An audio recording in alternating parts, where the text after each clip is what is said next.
Brother, it's a long road from Amistad to Toho.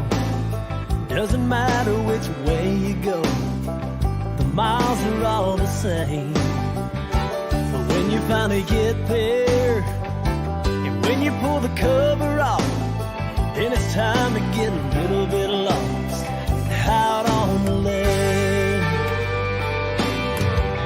Gonna back this boat into the water, find a way to win a couple dollars.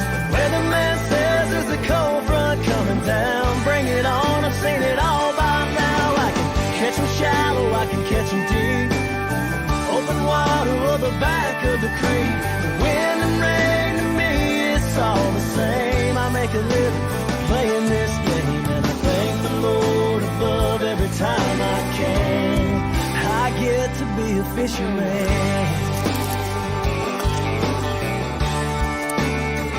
Come Thursday morning, I'll have me something figured out. It's not definite, but just about. Dude, I can make the cut. And I'm betting on Sunday that I'll be fishing solo, just me and my cameraman Joe.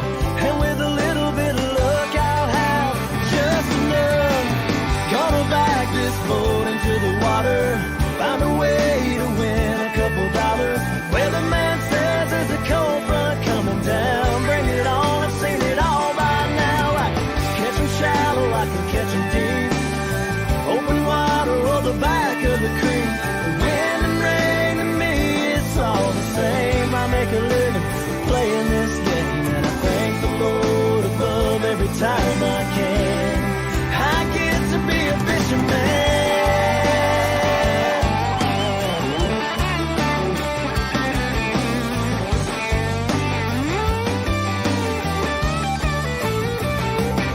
Yeah, I can catch them shallow, I can catch them deep.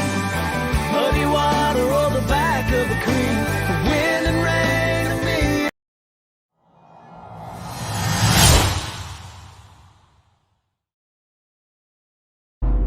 KBBT is brought to you by Motor Guide, Eford Outdoors, Ray's Eyewear, Amped Outdoors, Kayak Angler Solutions, and Tourney Tag.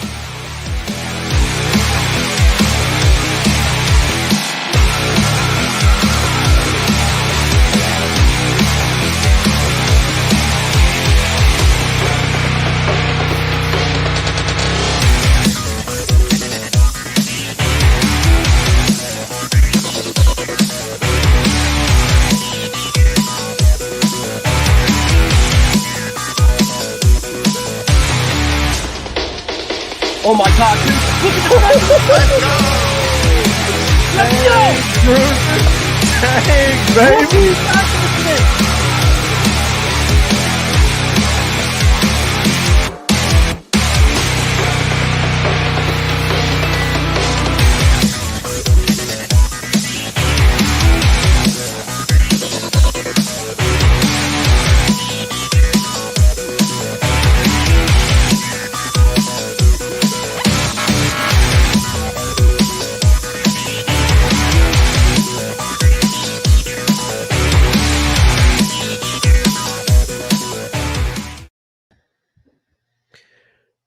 What's up, boys and girls of the KBBT land? How's everybody doing, man? This is a fantastic night. Blake, how you doing, buddy? Man, I'm doing great. I'm already lubricated.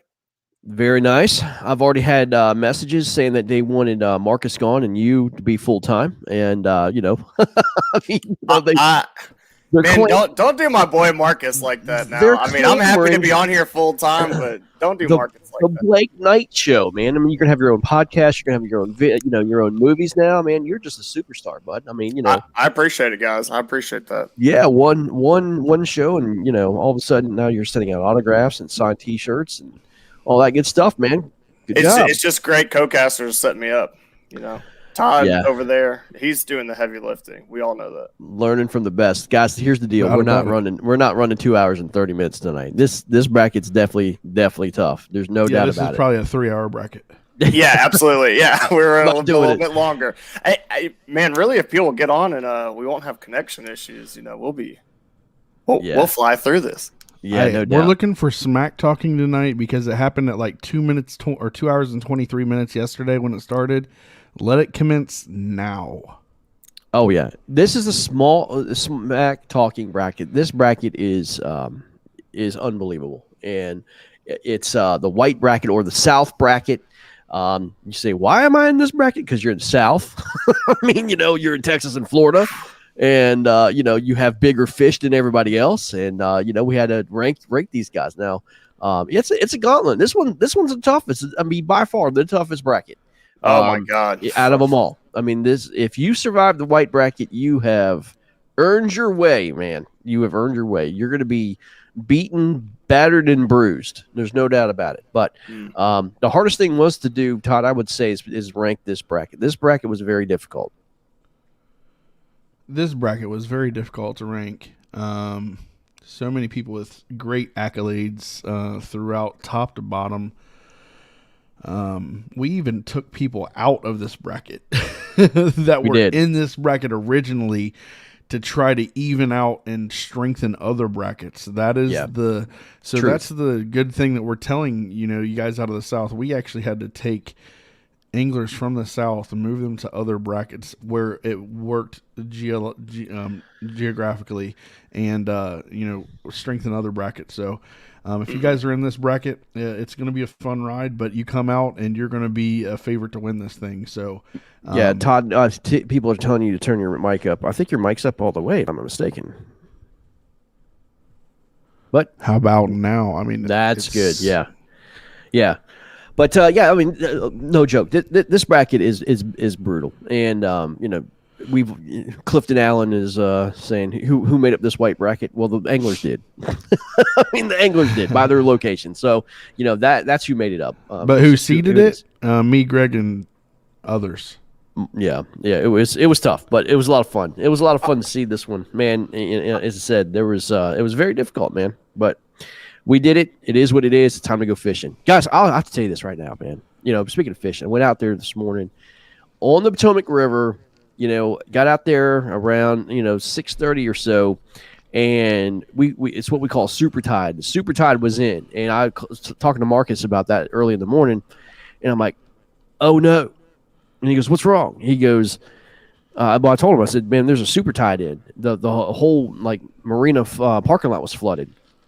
And I was like, man, the water was over the docks, which is never a good thing. And, it happens on, there's not rain or anything like that. It's just the tide pull is so strong. It just floods in these estuaries and things. And so I was like, oh man, this is not good, not good, not good. I mean, when you have a super tide like that, there's water everywhere. Those fish get dispersed everywhere, and they're very, very difficult to find. And so I was like, that better not happen this weekend. So just went out and tried to find fish. And guys, it was one of the best days on the water for me in a couple of years. I mean, I caught so many freaking fish today in all sorts of spots, and big girls are coming in. I'm ready. So, but enough about me. We'll talk about me tomorrow. But I'm ready, man. This is gonna be fun. Greg, all you had to say was you're on 95 inches. That's just like everybody else. Just like everybody else, man. 95 inches. That's right. That's right. I'm on 95 inches. 95. That's right. That's right. It's what's going to take. So I'm pretty excited about that. So Matthew Coda, that's why they have tide charts. Yes, they have tide charts. Yes, but they don't have tide charts to show you. Basically the overflow of the water that came in today. I mean, it's that we call tidal coefficient, Matthew Conant. The tidal coefficient was low today, and it lied because, I mean, it was a flooded super tide. So anyway, it is what it is. But it's all good. It's all right. Good. Guys, let's get right to it. Let's just get into this bracket and talk about this bracket. The white bracket. I mean, look at these names, man. Look at these names.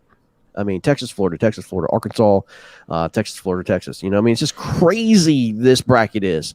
It's going to be a lot of fun. I mean, as I said, whoever comes out of this bracket will absolutely be,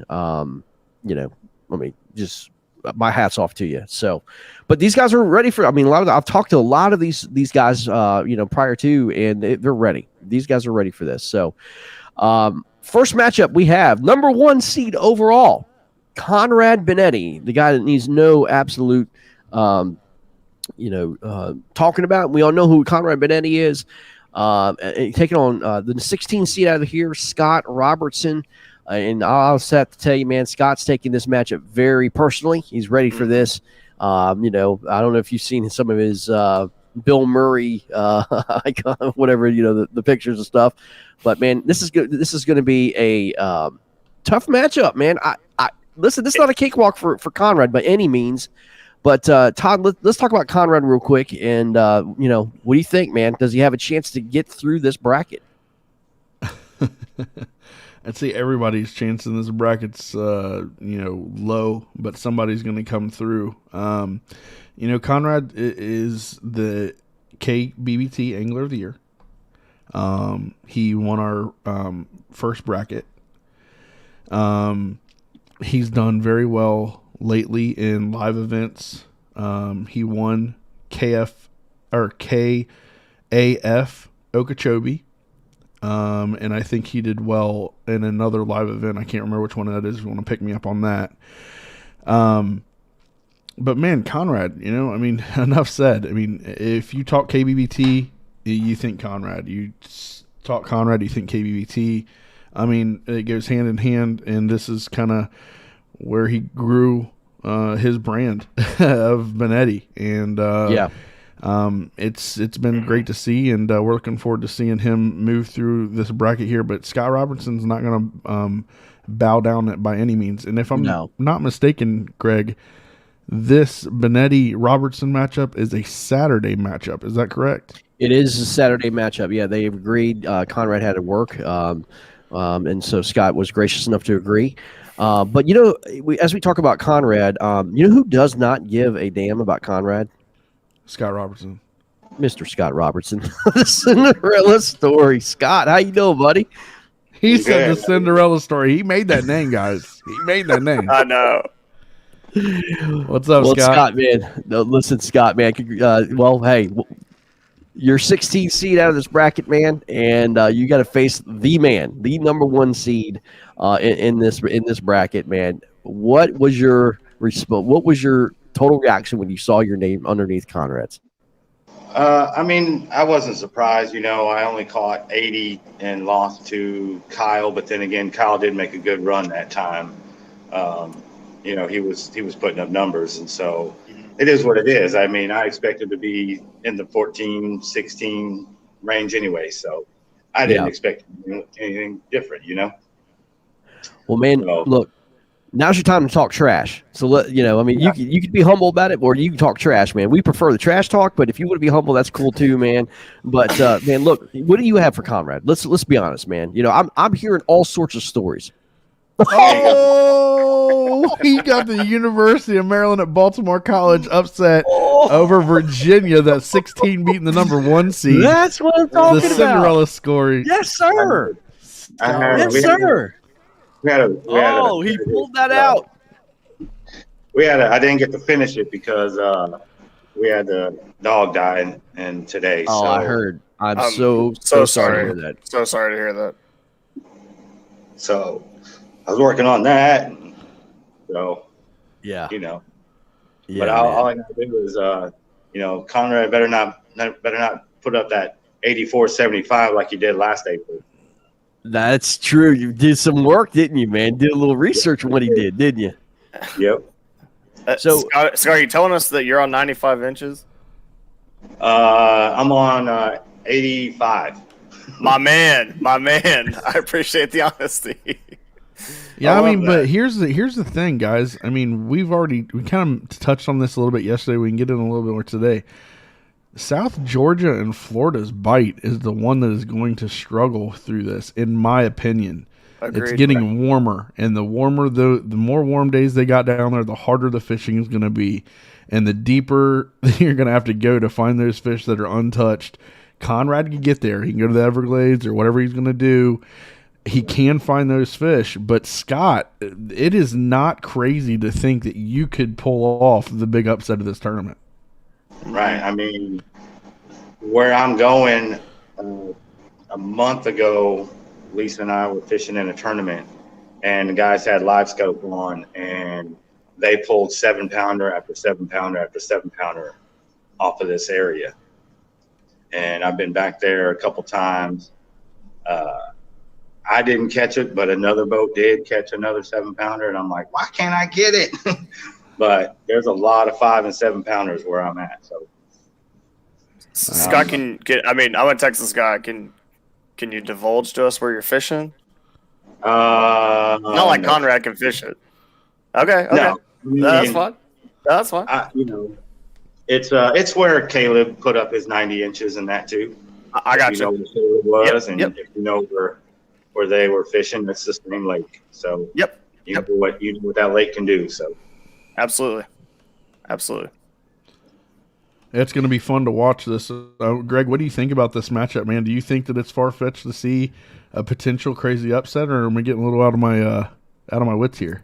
I've talked to Conrad. I'm trying to get a hold of him to get on, man. But he's usually sleeping by now to go to work. But I will tell you this, straight up, Scott. He is absolutely in a place that has been, by far, the best fishing he's had experience in the last 2 or 3 years.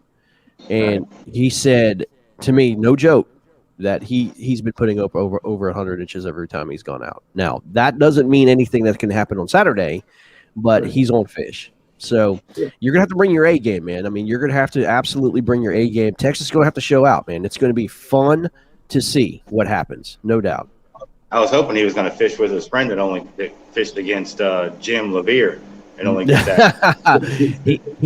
You'll know something about Conrad. Conrad, he fishes alone. I mean, he's not that kind of guy that likes to bring his buddies along. He finds these secretive places, and he just does his homework and does a lot of work with. And man, just absolutely wants to find his own way. And man, he's on fish. I mean, Scott, but dude, I'm telling you, look. Anybody can meet anybody on any certain day. You're super motivated, man. I love, the whole underdog thing. And man, we've seen one go down, against a 16. It's not unprecedented. And you're in the right waters to do it. And all it takes is just, the wind to sneeze in the wrong direction in Florida, and the bite shuts off. So, man, it's going to be interesting. Yeah, Scott, do what you do, man. Do what you do. I mean, Jim Levere said it best. You're against the lake. You ain't against. Don't worry about Conrad. Right. Go get what you can get.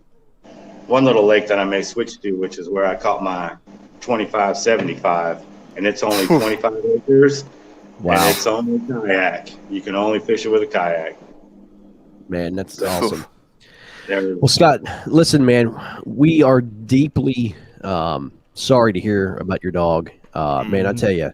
I couldn't imagine losing Oshie. He's my baby. And, man, when I heard that, my heart just sank. My prayers to you and Lisa, man. I hate to see that it's a distraction that happened unnecessarily. It just happened, man. You just got to get through it. But I tell you what, with all that being on your mind and shoulders, and if you pull this off, Scott, it's going to be a huge story. Let's just say that. Oh, yeah. It'll be all the more sweet, Dedicated to the dog. Yeah, absolutely. Well, Scott, give our love to Lisa as well, and go get him this weekend, man. We're looking forward to it, bud. Will do. Thanks. Yeah, okay, y'all take care. Take care. Bye. All right, that's Scott Robertson. He's ready, man. By far, the guy is not afraid whatsoever. And I mean, he's not the most outgoing in terms of talking a lot of stuff, I mean, he's not out there posting crazy stuff on Facebook and all that mess.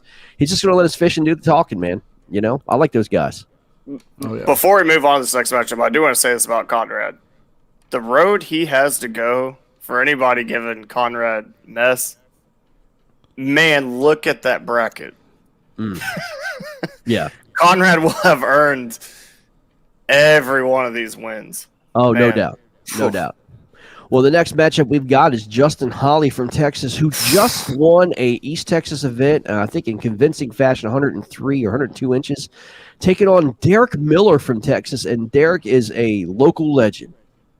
And the guy just absolutely knows how to put up fish. And man, we're going to have an opportunity to speak to Mr. Derek Miller as we speak. Derek, how are you doing, sir? Fantastic. How y'all guys doing tonight? Good. Man, we're How are doing you, sir? fantastic. Living the Blake, I'm dream. gonna let you take this one, man. You seem to know Derek and the way he fishes, man. I'm gonna let you take this one. Man, I actually don't know Derek that well. I got to talk to him a little bit at Fork when we were all there, and I did give Jason Campbell some some mess yesterday. He told me he was fishing. He was like, "Man, I'm on some deep fish." And I said, "You've been hanging out with Derek Miller too much." Because I know Derek and Jim both are just offshore masters. I can't wait to take the training course myself. But Derek, man, how are things? How's your pre-fishing? I've been seeing some videos you're posting of shad spawn, stuff like that. Yeah, Ooh. shad spawn's trying to get started down here. Various. Pre-fishing's been going okay. It's on and off depending on the weather and where you go. We've been, trying to hit some different places. Have a backup plan just in case we need one. And now this week, we've got weather kind of going to be in here all week. We got north winds, rain coming, so it's going to be interesting. Yeah, Derek. I say this about you and Jim both. Like when y'all get time on a body of water, with how good y'all are on your electronics, your methods you go through and breaking it down. When you get time, y'all are both scary. I mean, I wouldn't want to fish against y'all in this type of format. I know certain lakes here have been good to you. Are you rotating lakes? Are you on one lake? Yeah, right now I'm rotating just to see, which one's going to be the best, depending on, we're kind of in all different phases of the spawn going on right now. Yeah. Some lakes that appear to be spawned out, but I think we're going to have another big wave with this full moon coming. Mm-hmm. That's going to probably be a little bit too early for this round, but next couple of rounds it might play a big part. Yeah, absolutely. Some of the lakes we've been fishing, we're seeing a lot of empty beds, and then we see a few beds that's got small males on them or small fish on them, and it's just right now it's just depending on where you go, it's just all over the board. I had a very similar experience on Palestine last weekend. I caught some giants that were full of eggs, and I caught some that were totally spawned out. Yeah, I talked to a buddy of mine today that had the same experience on another lake, and it's really what it's going to come down for me, and probably Jim as well, is just depends on how hard the north wind blows. Sunday. Amen. Could blow us off where we want to fish. If it does, we're going to go to plan B. Once that happens, we'll just we already got the game plan down. It's just a matter of which way we're going to turn out of the driveway. Derek, I have a question for you. You do a lot of online events and things, but what do you think about this bracket format like this, man? I mean, you seem to enjoy this format, 1v1. I like it. It's different. There's no real way to prepare for it. I mean, because you just don't know what's coming at you, especially when you hit the 2-day, the Saturday, Sunday deal. I watched Jim go through that, and that's brutal. It is. 20 hours and 2 days on the water. Ooh, that's a lot. Yeah. So it's hard work to out there and fish like that on short rest and stress, but it's a lot of fun. Not for a spry guy like yourself, Derek. 20 hours on the water in 2 days. Yeah. That's you're a young gun here in Texas. I mean, Yeah. Well, every year it gets harder, I'll tell you. Yes, so, sir. Derek, you talked about the shad spot going on. You're a deep water fisherman. What tactics do you do to kind of change your, when the shad spawn's going on? That's more of a top water thing. I mean, do you still fish deep, or you just break out that spook and off we go? I'll try it a little bit, and I'll always keep a bait or two tied on. And if I see something that looks interesting, I'll make a few casts, and if it's working, I'll stick with it. Mm-hmm. But I'm just not one that normally fishes shallow or throws up towards the bank very often. I usually, they're either even when they're in full spawn, you got post spawn and you got pre spawn going on. And to me, that's just where I like to catch them, because I feel like they're less pressured. I feel like, everybody's up going at the bank, trying to get those big girls and, get them around the nest and all. And I just like to avoid the crowds and use my electronics, and it's just more of a just kind of the way I do it. But it all works. It just depends on which way you want to do it. Which one you enjoy the most. Would you say that on average the bigger fish are offshore? Wow, those big fish come up and spawn. That's why so many of them get caught this time of year. But I kind of think that the bigger fish spawn a little deeper. Not all of them, but a lot of them, it seems like, do. Those big fish are up there. I mean, I've seen them, and they get caught. So it's just really hard to say. Right. Derek, that blue sky won't allow you to get that shallow, though. Yeah, the floating bar. That pontoon party barge. That's it. You can get. It depends on what you got kicking off that thing. But I had a blue sky, and I go pretty hefty. I could get up probably about 8 inches, 8-9 inches of water. Oh, I'm totally kidding him. I just those blue skies are getting popular, man, and those are some boats. I will say it's a problem when you get in real thick grass. It's just below the surface. Mm-hmm. Now you got to come up with a different plan. You're going to pull everything up and use a pole and paddle. You can do that. Blue sky is hard to push around, and it doesn't like turning. So not the best for that scenario, but it does everything else really well. You got a lot of room and it's stable. Oh yeah. It's a good platform for me. I can play from it. So Derek, what do you know about Justin Holly? Nothing. He's from Even Texas. better. I know. Well, he clapped him on Conroe. Boy, he put it down. Yeah. Man. He did. I heard I was saying something about 100 and plus inches, which is that's anytime you get over 100, that's always a fun day, and it doesn't happen that often. On Conroe, man, I grew up there, so like that's a tough lake. To go over 100 on Conroe, that's impressive. Yeah. Well, I don't know where he's fishing, but I'm excited. I'm really excited for this matchup. Y'all are gonna knock down, drag out. It's gonna be great. I think you're going to see a lot of that on this bracket, and all the brackets really. But this bracket here is you've got it's brutal. Now you got a lot of known fishermen over here. That's right.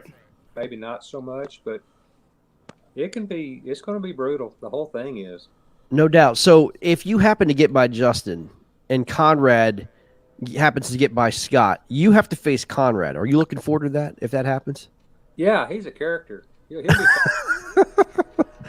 it'd be kind of an honor to fish against him because of his reputation, and he's a colorful guy.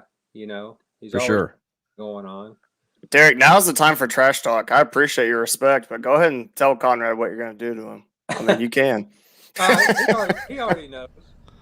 He already Okay. He's got an unspoken. I like that. I like that. You already know. Are you saying Conrad has an unspoken prayer request? With all the online stuff that I've done over the years, Florida has always given me fits. Those guys always catch good fish down there, and they're good. And anytime I see anything that has to do with the Florida guys, I know it's going to be a tough one. Yeah, Derek, what part of Texas are you in? We're up here in North Texas, right here by the DFW airport. Oh, okay. Nice. Gotcha. Well, Derek, man, we're looking, again, another great matchup. Justin Holly says it's a blue sky versus blue sky. He's got a blue sky. Yeah, I mean, he's got one as well. So, tough matchup, man. You're on Sunday, I believe, and hopefully everything holds up for you weather-wise, and we see a showdown. So, appreciate you coming on tonight. Yeah, it's going to be fun. As I said, Derek Miller. By the way, Craig Knight has you winning all the way. Well, the whole thing. Hopefully that works out. We'll find out. Exactly. Well, Derek, I'll tell you what. Hold on one second here. We might have yes, we do. We have Justin Holly just popped on. Hey, there he is. Fellas? The Conroe killer. Oh, another day in paradise. Yeah, man, this is your KBBT debut, my friend. Welcome. This is actually my second one. I did not fare so well in the first one. Jared Brockelman decided to hand everybody a L in that one. I got you. Yeah, I don't remember seeing you on camera, but that's good stuff, man. Dude, well, welcome. We saw what you did at Conroe. That was absolutely ridiculous. And man, so happy to see that performance out of you. And it sounds like you said you have a blue sky as well, right? Yes, sir. Yes, sir. Right. I'm also fishing on a blue sky. Gotcha. So, how's your fishing been there, man? I mean, are you predicting 95 inches as well? Well, it depends how strong this front is. It's supposed to be coming in. That could either be really good or it could be really, really tough. Mm-hmm. Well, the good news is both of y'all are in Texas, Yes, and going to be experiencing the same thing. We could have snow in one side and hot on the other side. So that's exactly right. It is going to stabilize for a bit. I think.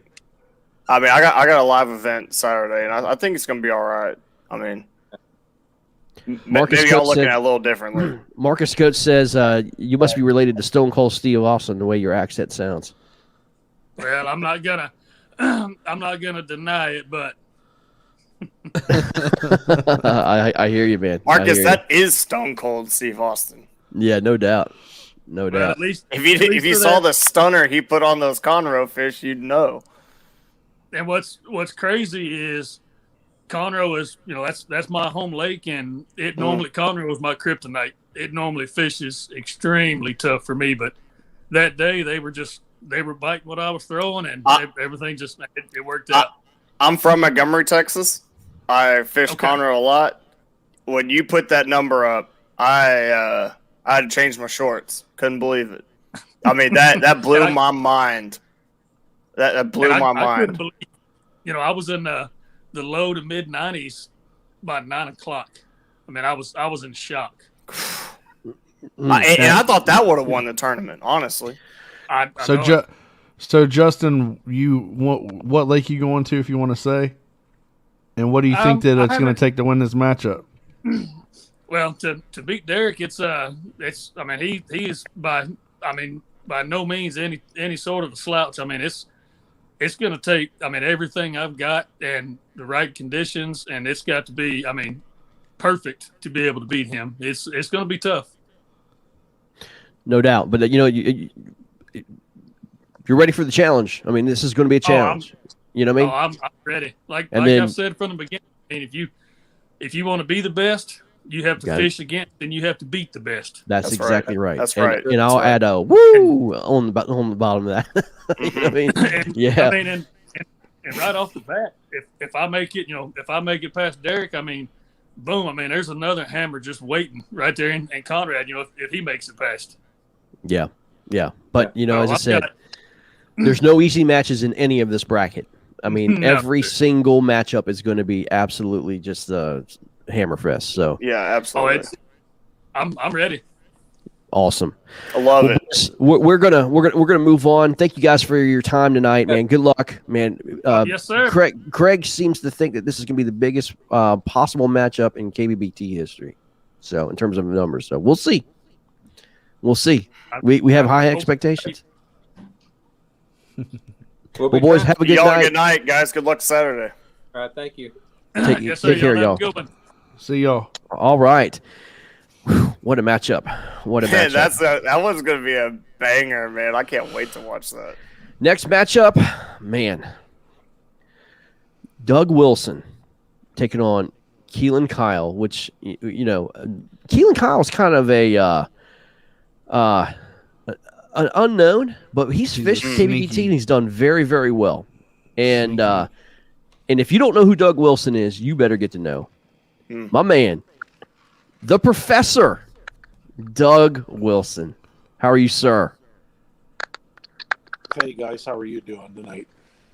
Man, doing well, Doug. Wonderful. Beautiful hair. Love it, man. Yeah, you like that? Right on. Well, one of these days, I'll get in and get a haircut, but not right now. No, I'm right there with you, man. Like mine's, it's out there. Like I'm here. I'm living.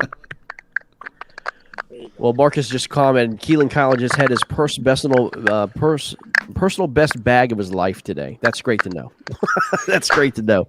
Doug, man, I can't tell you when I went down and saw Doug, I've heard this legend about the punching, and I've heard this legend about going out there and, just unorthodox fishing. And I've never punched in my entire life. And I had the opportunity to learn from Doug in Florida on how to punch. And I tell you, what I've seen him do in punching the stuff I've never even thought about fish were in. I mean, it's just opened my eyes. And I had one of the funnest days of my life fishing, and that was with Doug. And he'll come back on him. He's having trouble there. But it was absolutely incredible. And he is a local legend down in Florida and what he does. He only goes after big fish. He does not spend any time looking after the small fish whatsoever. It's going to be interesting to hear what he does in terms of where he fishes. So, Doug, talk about your strategy, man, against your opponent in Texas. What do you plan on doing? You don't have to tell us where you're going, but are you going to be doing that punch bite all the way through, or are you going to be, a little bit more traditional style? Hard to say. You know what? Again, bigger fish are pretty much always in the mats. Probably going to take. No, I think talking with John Fuchs here, a few days ago. I'm thinking mid 90s is, probably got you decent shape. Around 95. Again, I don't know the young fellow that I'm going to fish against.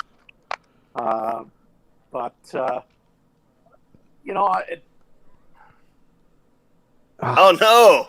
We keep on losing him. He's got bad service. I mean, Hey, Greg, to your point, it is something that's been super helpful for me, like getting to fish with some of these guys in Texas. When you go out with someone who is like an expert on something or just God tier at what they do, man, it opens your mind to something you really didn't know was possible. I mean, I thought a chatterbait was like a spinner bait for me, and I started fishing with Clifton, and never mind, go ahead. Right. Continue. Sorry, Doug, we keep on losing you, man. It sounds like you have bad service out there. Yeah, no, I don't know. It's probably my internet here. It's probably not you guys at all. But, okay. Yeah. So, but how I hear mixed things about what's going on in Florida. What's going on down there? Well, no, it's just a little different bite. We're probably in the midst of transition from spawning to pre-spawn. It's just kind of a mixed bag right now. And the probably the bigger thing that's kind of hurting us is results that keep moving through. Right. So it's hard to find a real consistent bite. So when let's go out and punch. Well, that's easy to say today, but if a front moves in, that's not necessarily what the bite. It's here. It was the same kind of deal, back the end of January, 1st of February.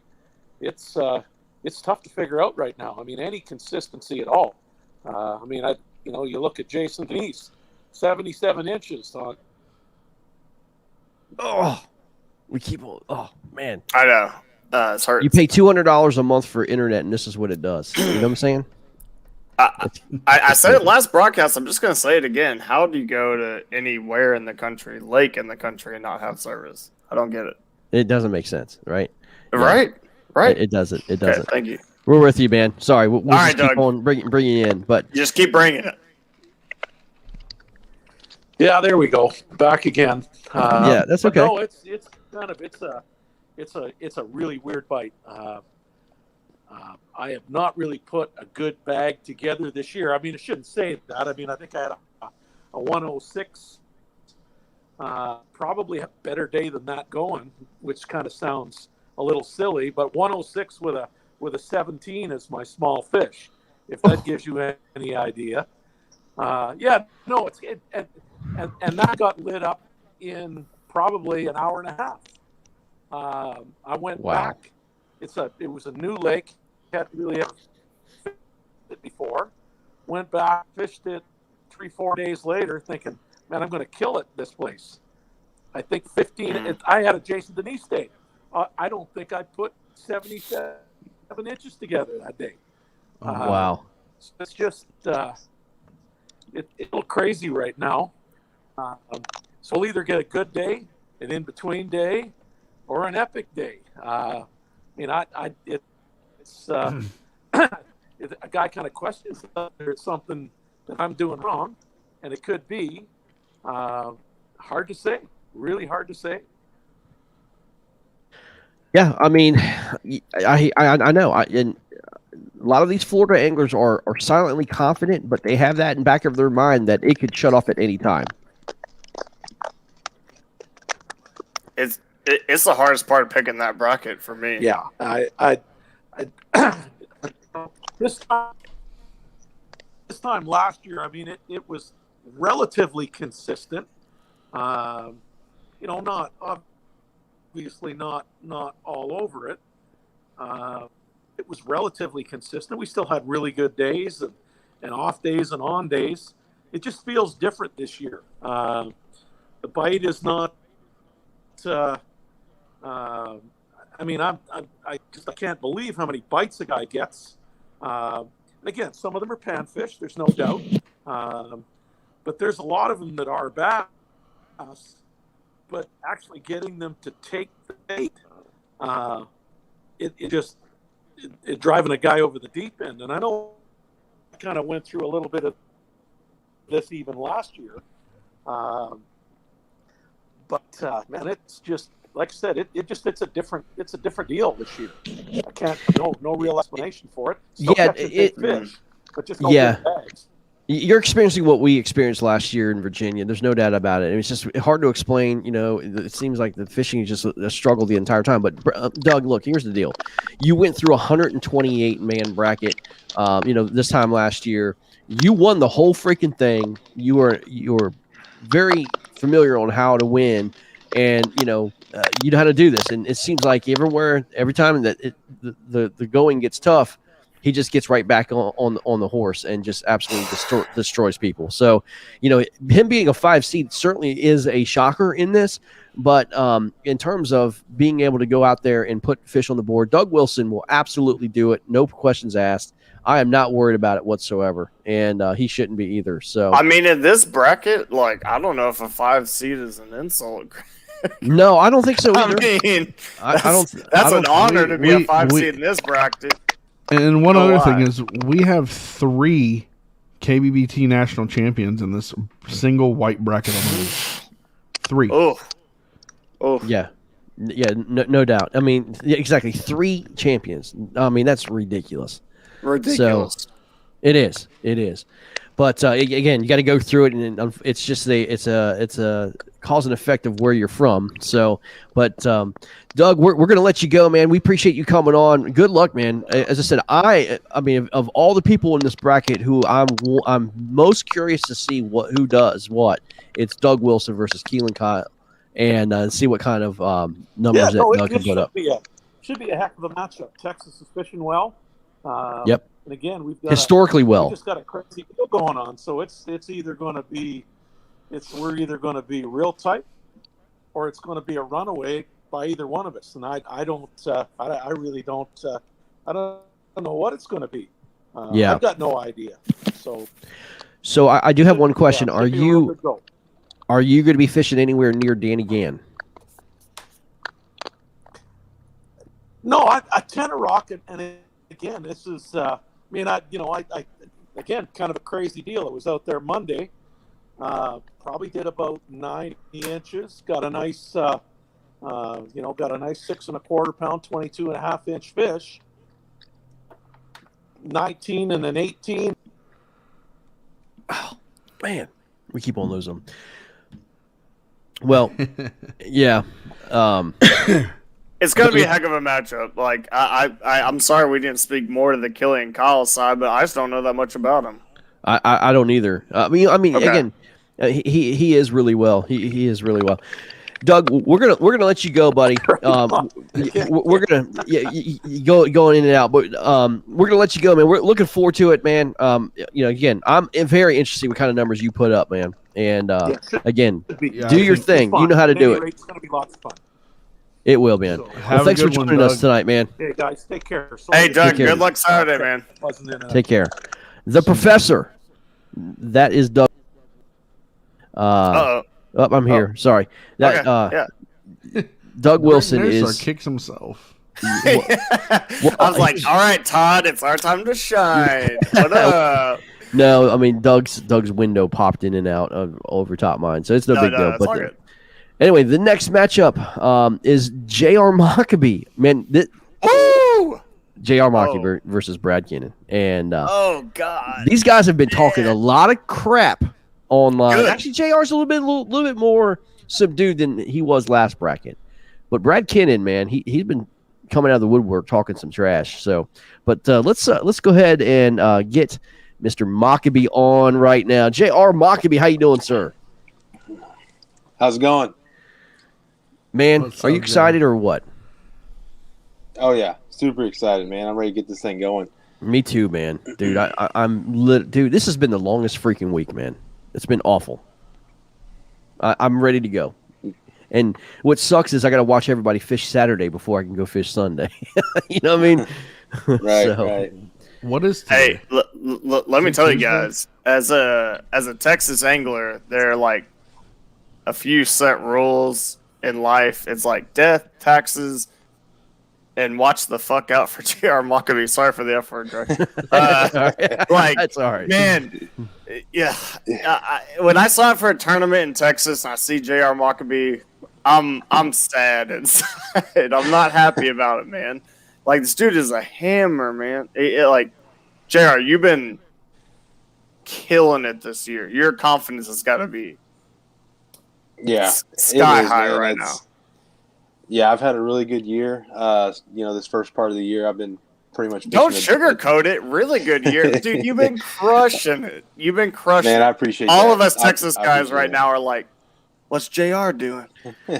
He's throwing frogs. Fish? I mean, and they're biting you've frogs. been killing it. He's Man, throwing I frogs. appreciate and they're biting. Yeah. Sorry, Jr.'s just a frog fisherman. Nah, man, this guy's been ripping.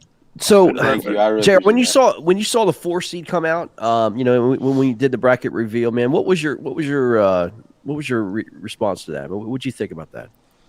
No, I mean, I feel that's pretty accurate, based on what he's did. There was always that question in everyone's mind about Conrad, about live events, and he's, proven that now. So, I mean, I feel like that's a pretty fair seeding for him. I think he deserves that for sure.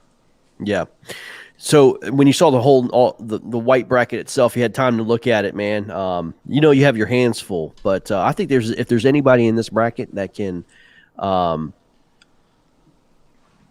basically take this thing head on, by the bull by its horns, it's you. And I think that the way your attitude is, and I don't know you too well, but I do see how you love a challenge. And I'm going to give you a little bit of a hint. I'm going to give you a little bit of a hint in this. Conrad and I talked today about my bracket and who I filled out. He goes, "Hey man, where do you have me?" I'm gonna give you a little breakdown. I said, "You know what, dude? I have you losing to J.R. Maccabee."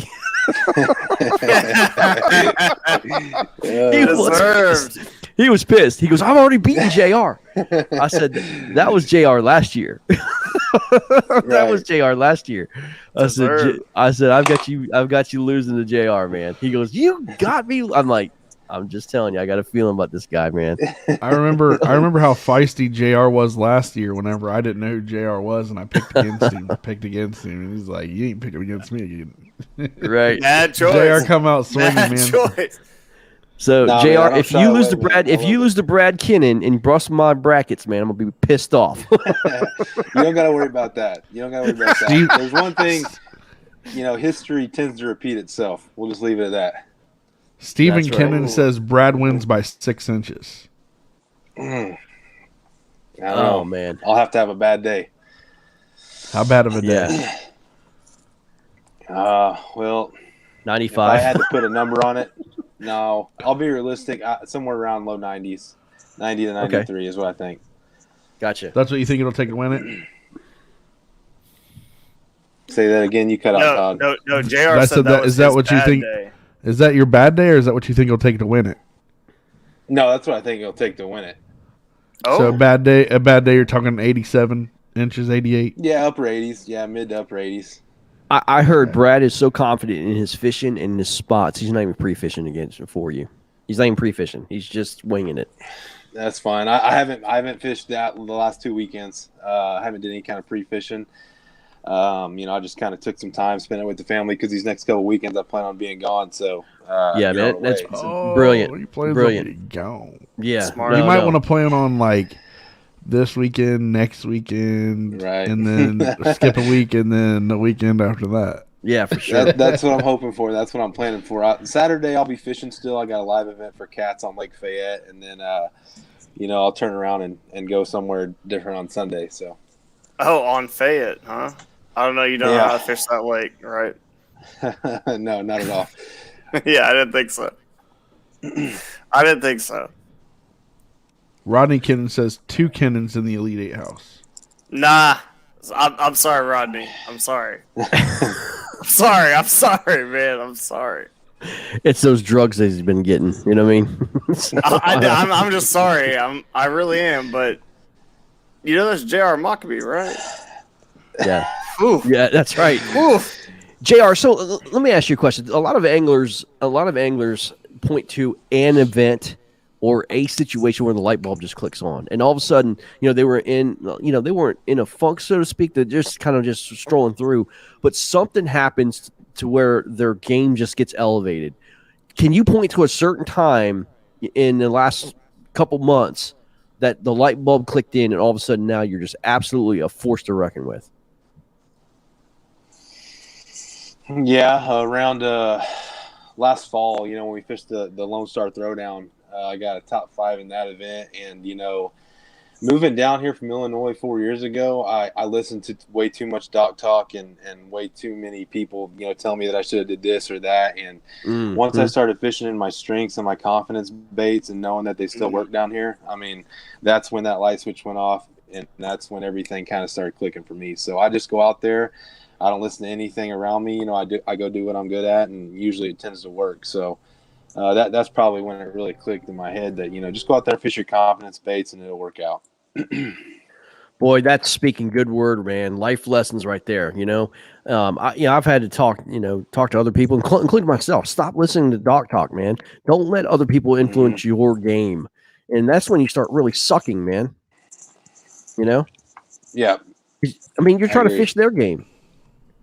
I mean, Jared's dead on about that, though, because we both fish in Texas. Like, there's always a shallow bite. There's always a deep bite. Like, I last year, that was my mistake. I listened to way too much of that. Oh, I'm fishing off a point in 15 feet of water, this, that, and the other. Like, nah, don't. Whatever you're good at, just go do that. You get it. And that's why I don't think JR is just going to be so hard to beat in this tournament. I mean, for me anyway. I mean, I am biased. I'm sorry, JR. But, man, I know how hard this guy is to beat locally. So, it's influencing my picks. Yeah, Dan again said, stay with what brought you to the dance. There's no doubt about it. That's right. That's right. JR is a great frog fisherman. Danny Gann's a frog fisherman. Now, if both you boys start throwing drop shots, y'all have been smoking some crack, somewhere down the line. JR doesn't throw a frog. I got a question. I got a question for Danny Gann.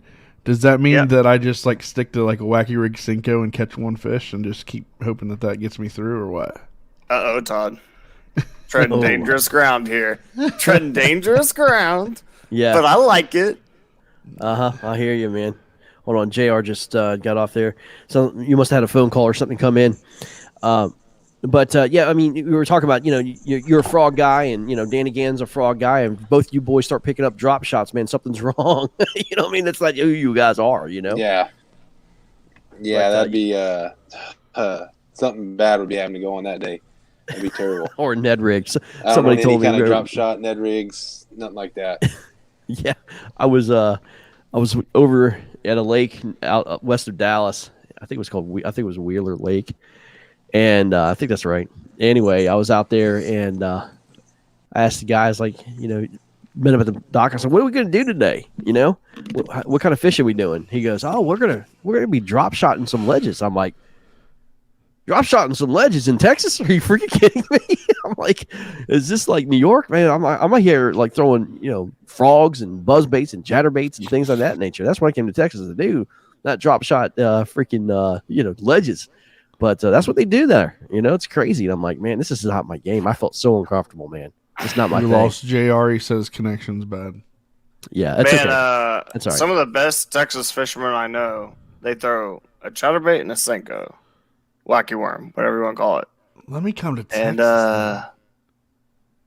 I'm just saying, like, Maccabee, man, do what he's done with his power fishing technique. He's good, man. That is 5 bites. 5 bites in 10 hours. 5 fish in 10 hours. That's what you got to do. 5 big bites. So why not go for home run? That's right. You know what I mean? This is not a numbers game.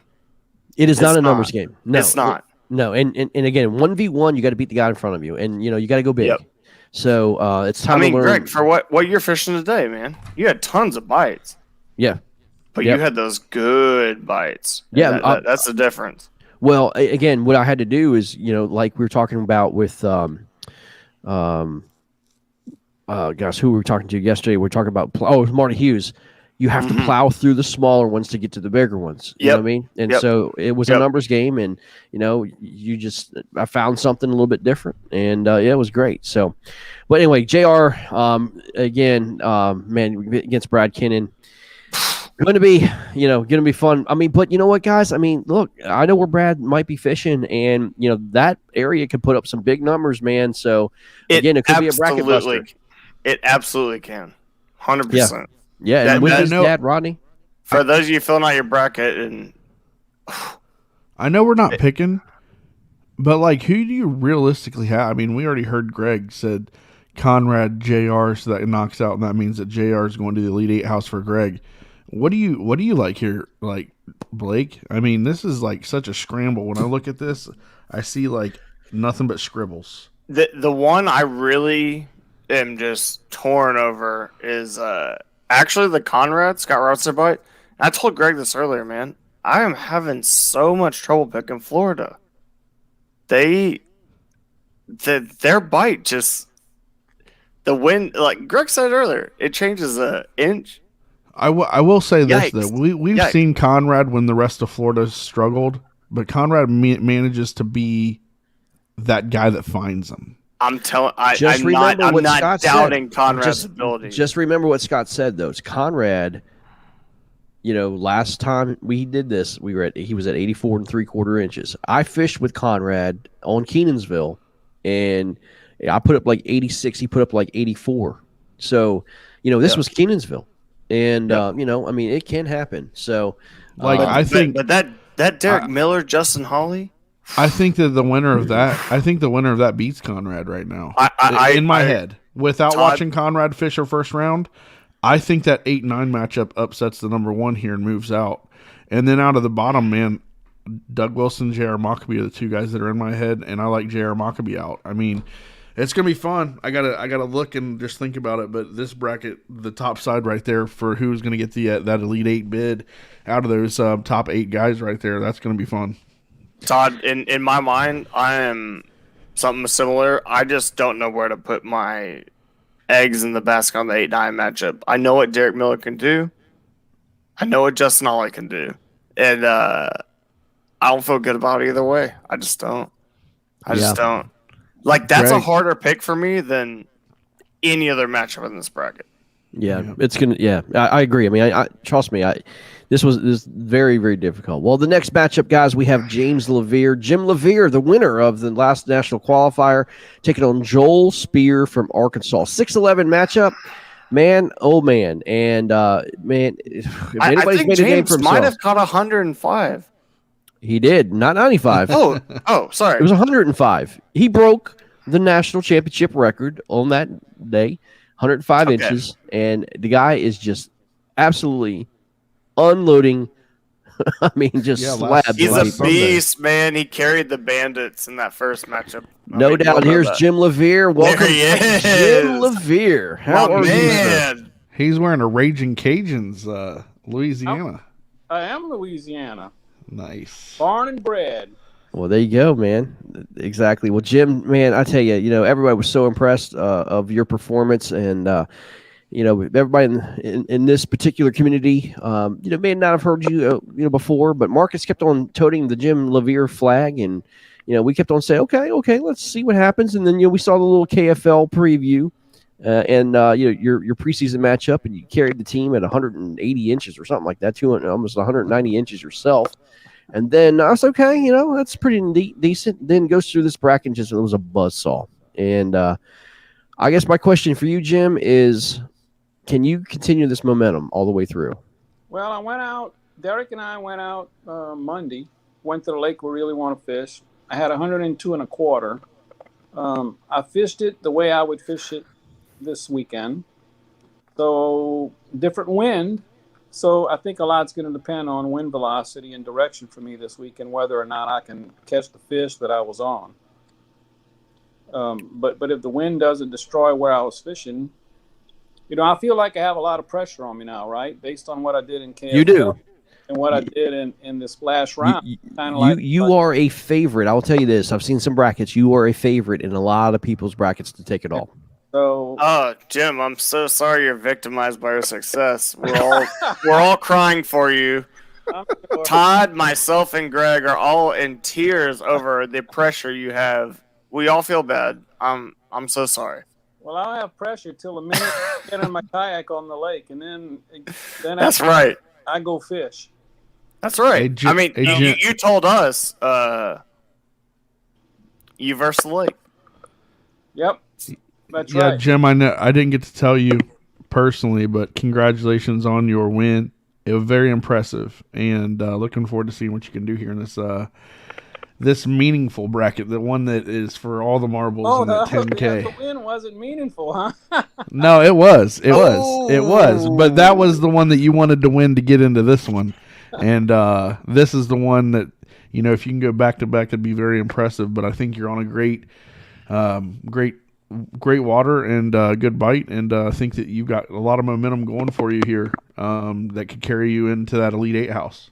Well, I kind of agree with y'all conversations about Texas. I think if the Texas guys can get past this week with a north wind and these fronts quit coming in and we kind of get to a normal spring thing, Texas is about to turn on. I mean, it's on fire. What do you mean about to? It's historically turned on right now. No, I mean, Jim is right. Like that's about. Don't put me in the class of Guillermo Gonzalez and Matt Scotch. All right, those guys are phenomenal, right? Those guys caught huge bags, and those guys are expected to catch good bags. Texas is about to get where the average guy can catch big bags. All right, the shad spawn's going to start. The post spawn females that are skinny right now are going to start feeding up, and it's just going to go crazy. It's about to get really good. I'm looking forward to it. But we're like a week away. We get past this week and you're gonna see some pretty darn impressive numbers. Jim, I fully agree with you on that from stuff I fished, but there's still gonna be a wave of spawners. Are you tempted to go shallow? I do not fish spawning bass. I hate it too. I think Greg does as well. I'm not a fan. Not a fan. Pre-spawn for me. If fish are on beds, I'm looking for the pre-spawners still trying to move up. Yep. Or post-spawners. Yep. Same. I'm not good at sight fishing. Last year, I think I caught one fish on a bed. This year, I've caught none, at least not that I know of, and I do not target bedding fish. Well, it's hard to in that pontoon, Jim. Why waste your time? I mean, let's be honest.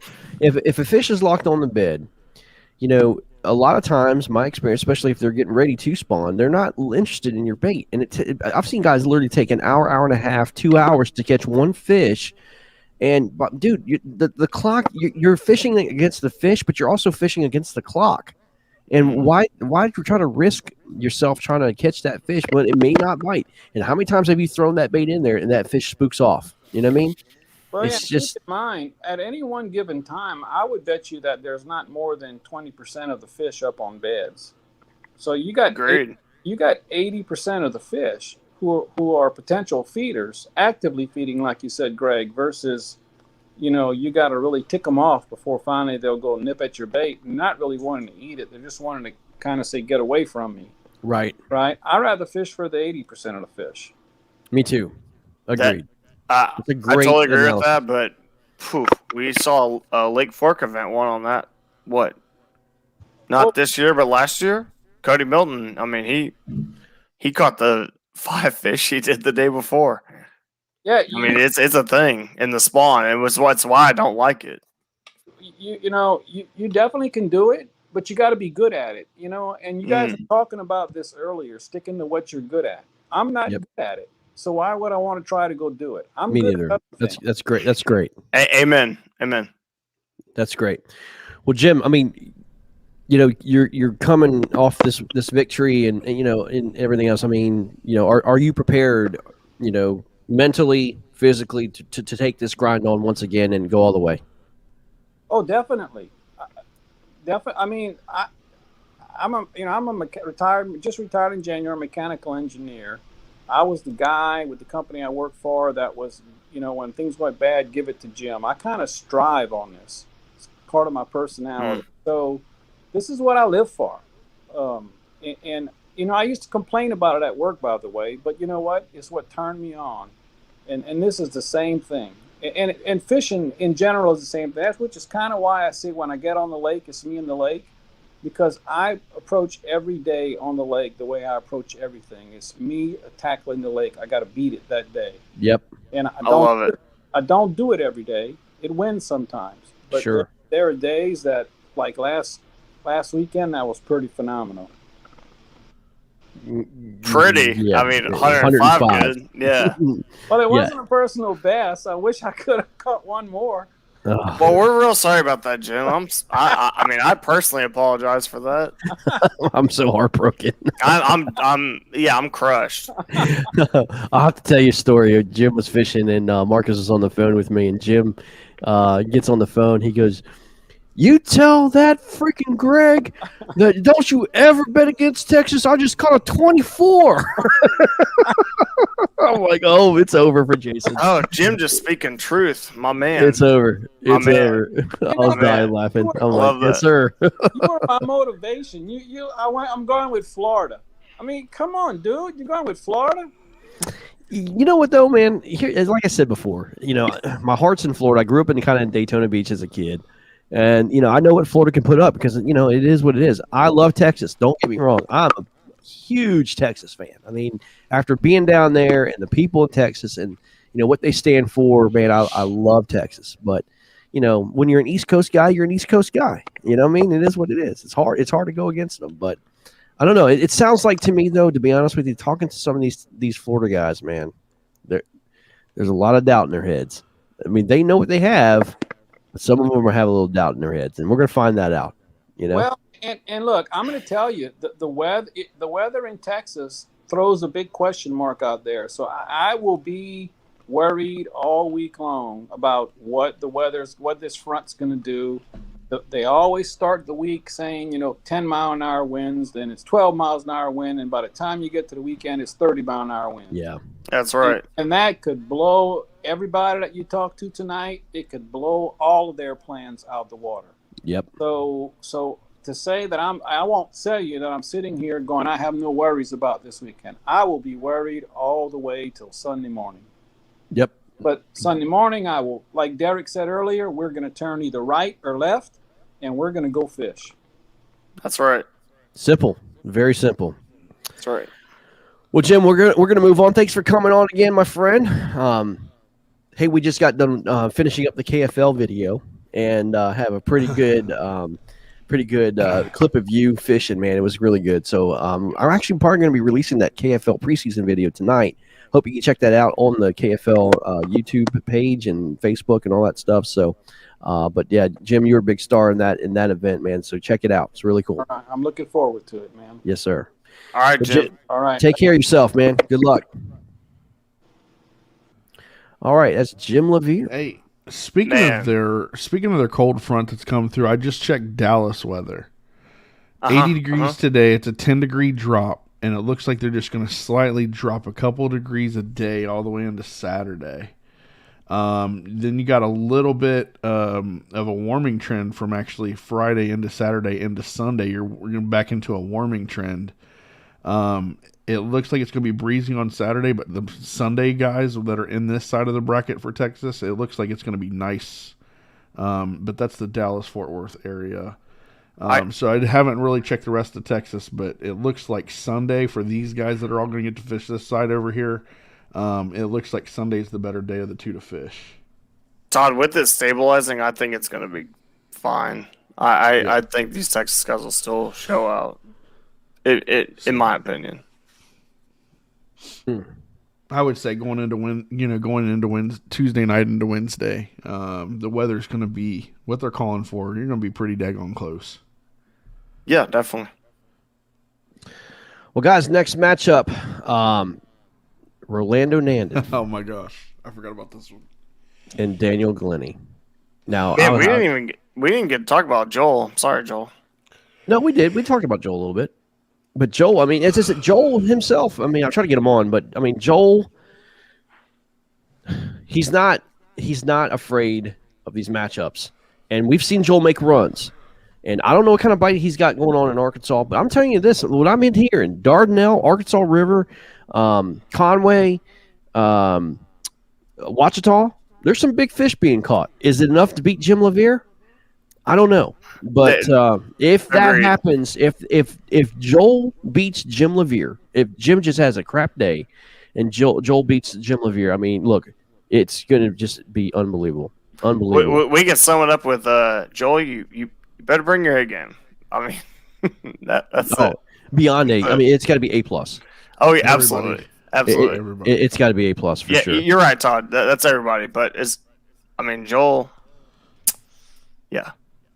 I honestly don't think that in any of this bracket, no matter where it is, maybe 1, 2, 3 matchups, 4 tops. Nah. Are you going to hear somebody in this bracket say, "Man, I kind of got lucky and snuck through today. I don't think so. My best." I don't think we're going to hear much of that. I agree.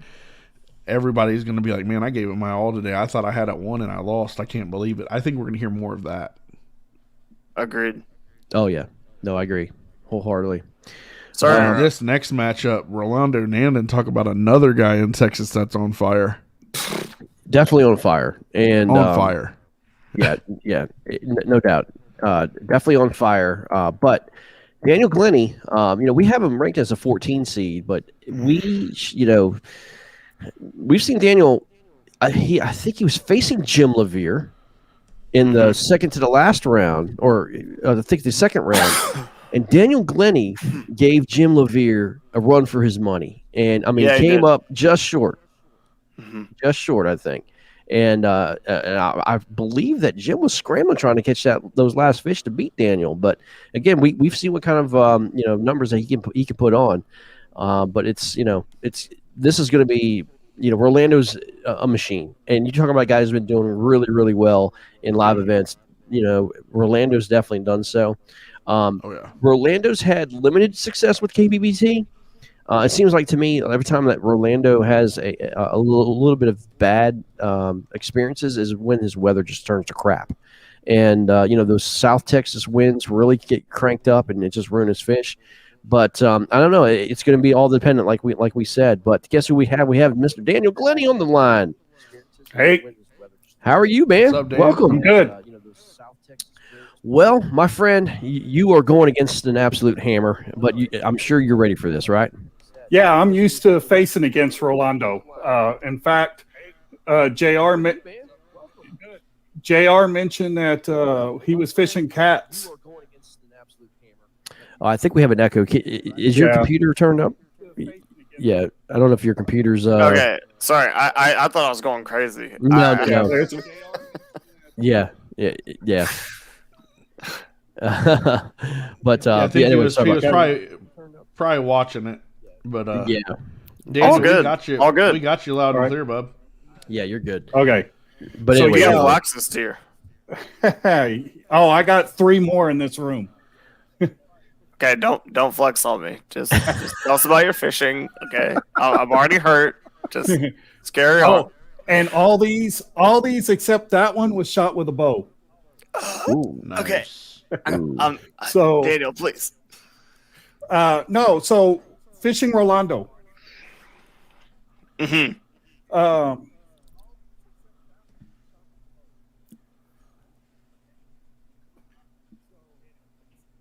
Yeah, so I got this bad echo on this side. I know there's coming in there's double feed. There's a quite a big delay. Are you watching it in another Daniel, in another window? Are you watching the feed? Yeah, you might have to kill. You might have to no, kill that window. don't do that. Don't do that. Yeah, Todd's all right. Yeah, you might have to kill the feed. Yeah, kill that other window that you're watching. I'm sorry you can't see all the things said about you, but you're gonna have to. Is that better? Oh yeah. Yes, sir. All right.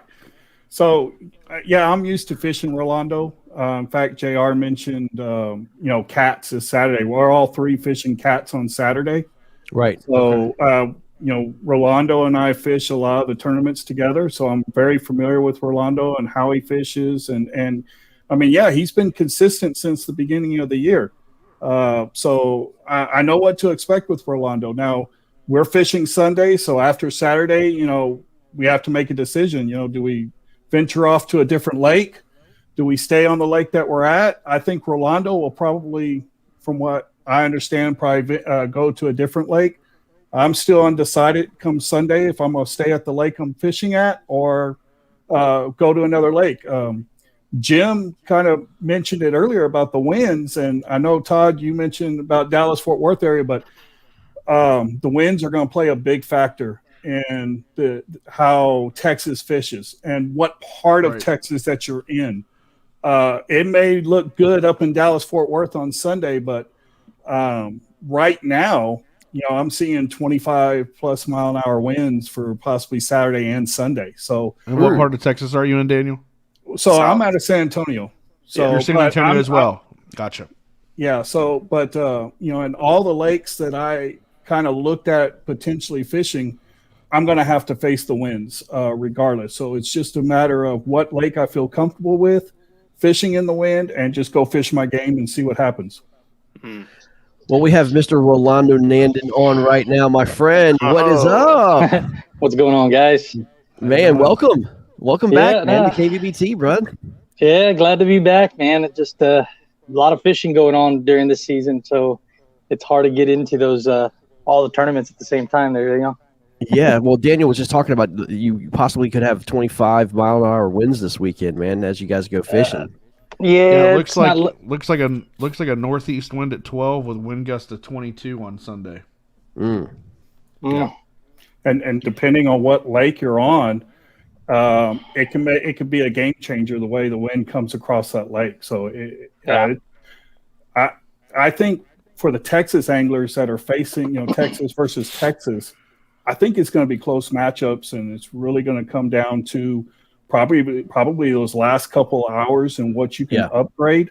I think it's just going to be close matchups. I think I know it's been asked over the last few nights, what do you think will win it?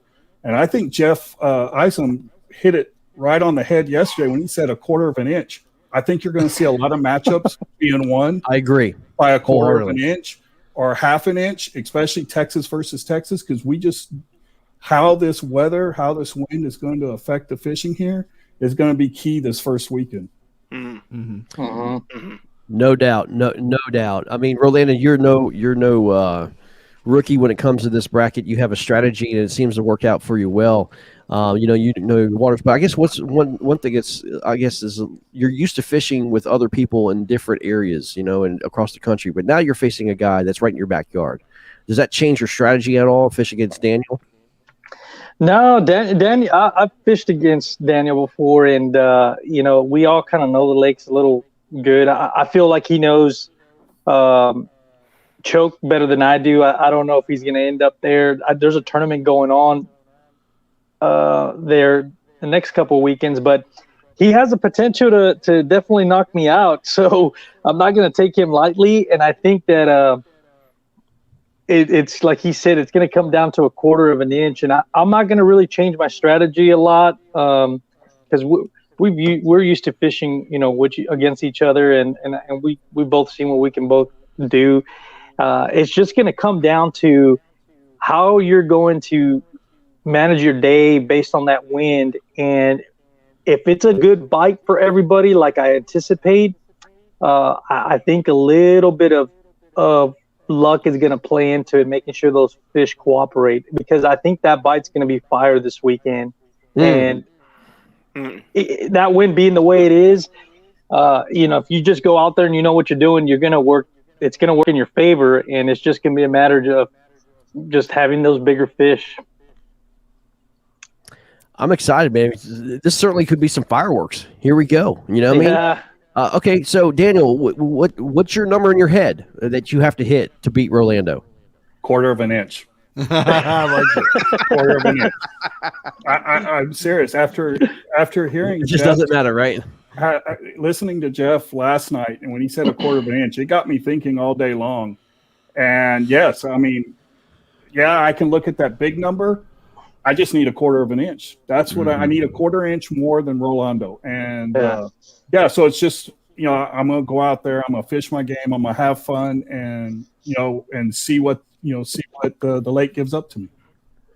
I love this attitude. Yeah. And, I mean, that's a great attitude. As I said, man, this is going to be so much fun to watch too. I mean, guys, what do you think about this bracket? I mean, the white bracket is just, unbelievable. It's stacked. I've already lost to Conrad, so I know, God, that hurt. I will say the last bracket, I did not fish Jim. I fished actually against Caleb, and I'm sorry, it was Caleb. Yes, you're right. Caleb, and I lost to Caleb. So, but you got a lot of heavy hitters in this bracket. J.R. Maccabee, Rolando and I both fish with J.R. And man, he's just been on fire. Even on his worst day, and I wanted to try to put this in the message board, but I had trouble putting a message on. Even on his worst day so far this season, which when I fished him with OH Ivy, he still had his 5-fish limit before, I think, like 11 a.m. and was able to get off the water and enjoy the rest of his day because, just recover because he was just having a miserable morning. And I was still trying to catch my first fish by that time. So, it was just crazy seeing him on his worst day, still go out there and just slay it. Old Jack Daniels did a little number on him the night before, I think. Well, so he was JD'd out and still putting the hurt on y'all boys. That's all JR is. Yeah, that's right. That's right. And we all have fun with it. So it's Rolando. So he said a quarter of an inch. Are you sticking to that too, or you actually got a number in your head that you want to give us? No, I do have a number. I'm shooting for at least. I think we're both have the potential to get in the mid 90s. I'm gonna shoot for high like 97, 96. I gotta get up there to have a shot at it. The lakes that I have in mind that I want to go to, they actually been doing pretty well.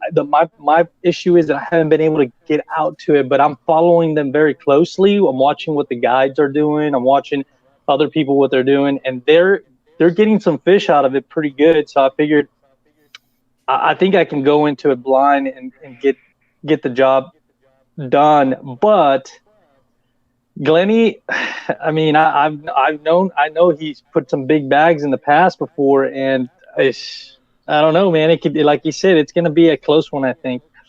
And especially with the wind, I always welcome the wind.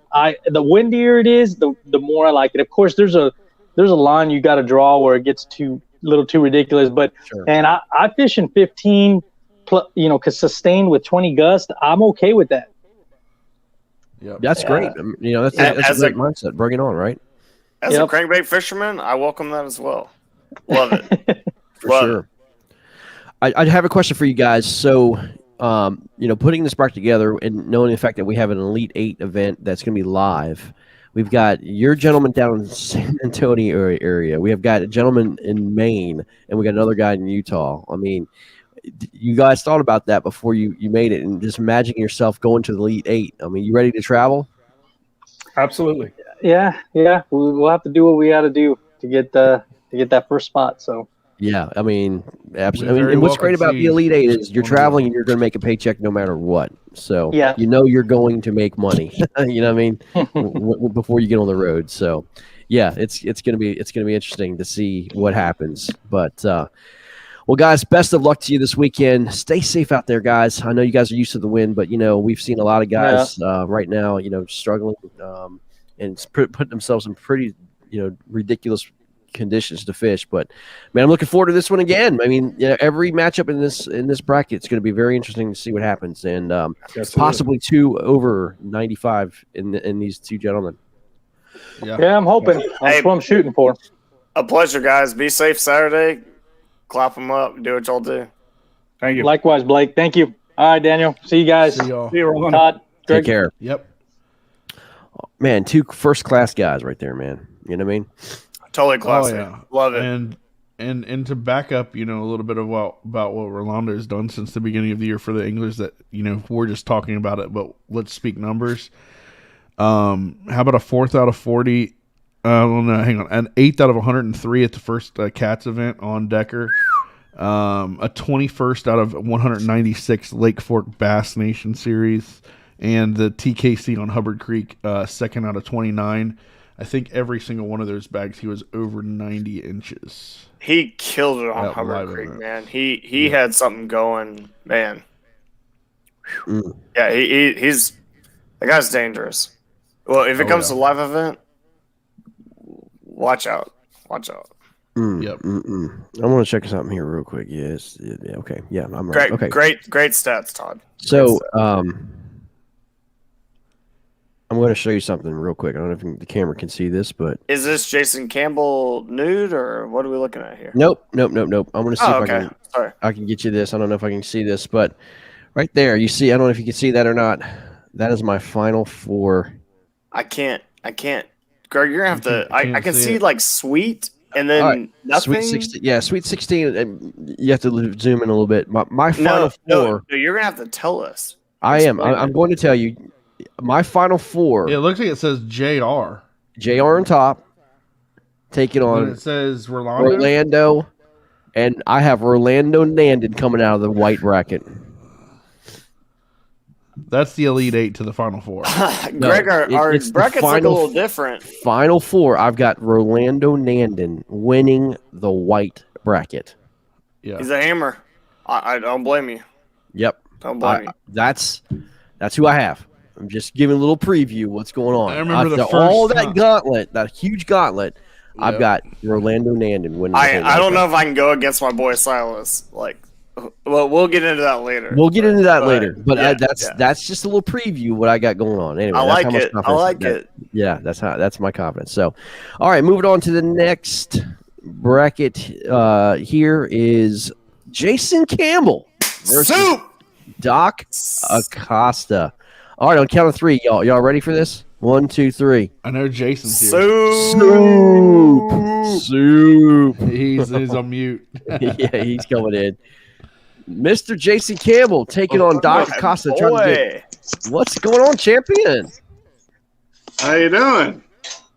Oh, flexing on him. I like it. Little flexing in the game there, man. There you go. That's it, champ.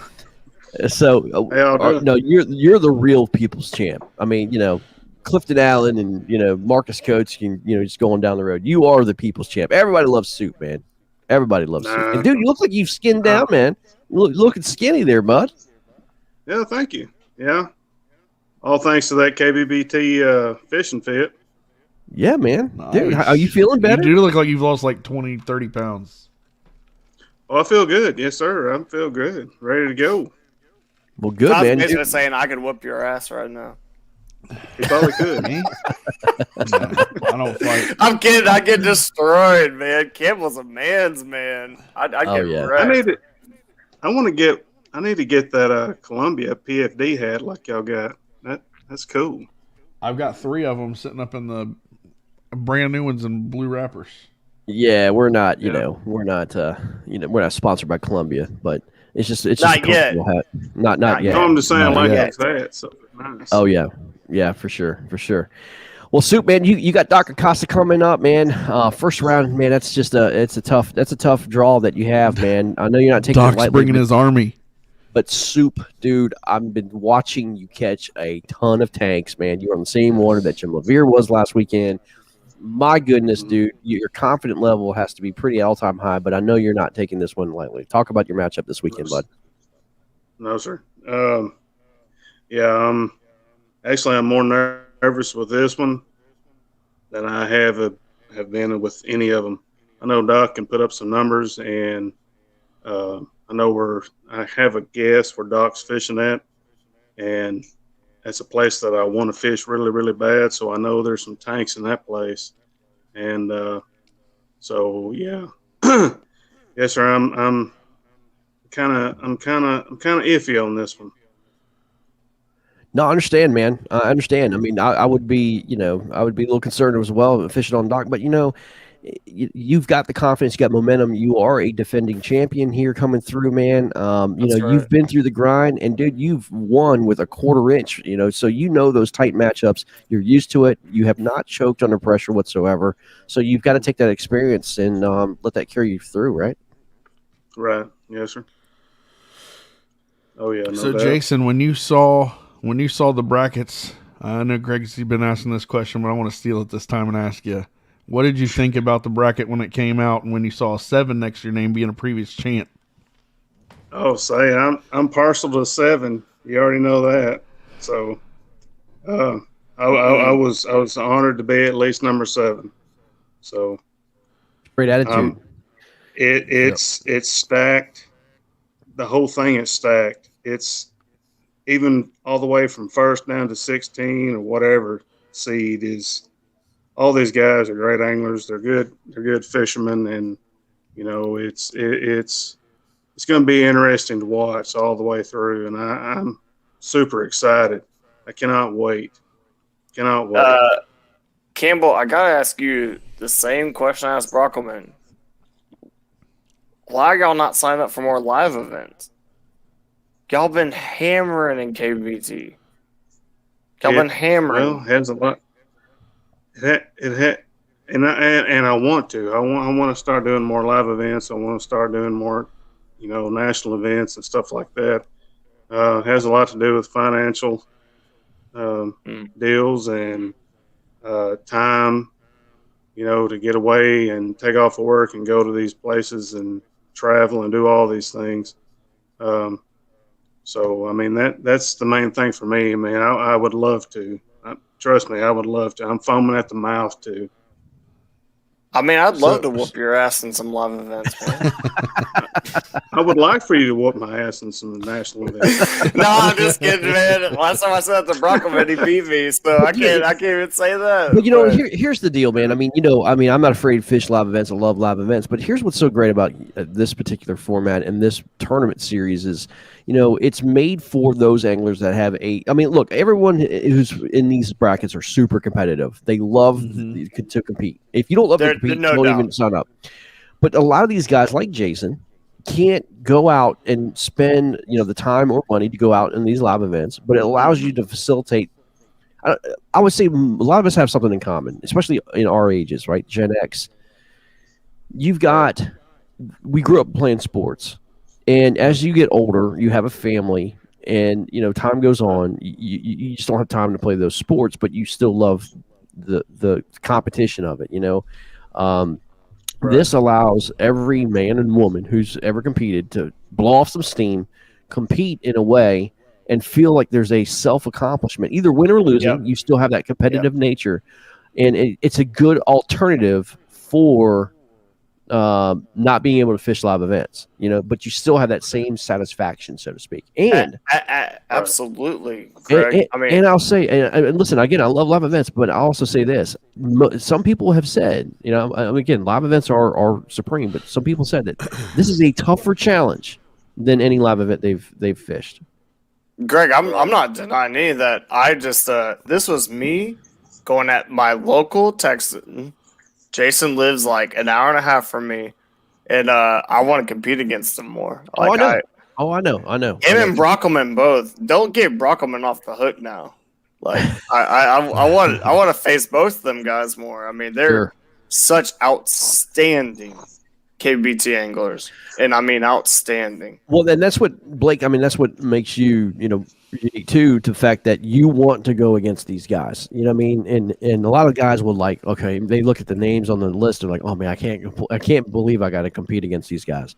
You are opposite. You want the best of the best. You know what I mean? I love it, man. I love it. I love living in Texas. That when I sign up for a tournament, it's Guillermo, Campbell, Brockelman, Allen, Howell, all these guys, man. Like, I love that. And Campbell, I want you to get in on that. Let me clap you a couple times.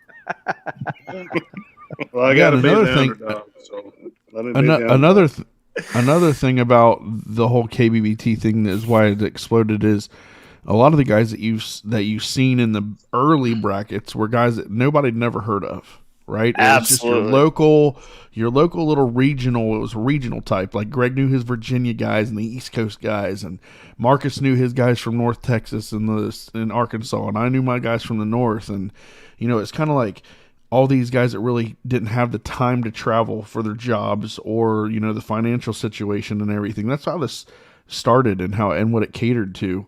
And Jason is a prime example of that, But Jason, what would $10,000 do for you, bro? And how excited would you be to see you in the Elite Eight house? Oh, that's what I'm aiming for. That would be amazing. But hey, Jason, I was looking at the bracket, and if I do advance the next couple of rounds and a certain individual comes to the next few rounds, I'll be facing Jim Lavier to get to that final 8. Yeah. And that makes me very, very nervous. And me and him were talking today, and I told him, I said, man, he's like, you know what, dude? Anybody can have a bad day. I said, I've seen your bad days. It's That's 94, a great Jim Lavier, 95. Yeah, you're right. Hey, Jason, I don't want to hurt you, but man, if you get through your first round, you might have to go through Silas. And you live in Texas. You know what Silas does. No, exactly. And Silas is a hammer. And you don't got to worry about Jim. I was Silas lucky. Was the first to take out Conrad Benetti out of Texas. Yes. Greg and I both fished the Bassmasters event at Fork, and Silas put it on Greg and I pretty bad. I was there, and I was fishing the same exact area, and I'm like, you caught what?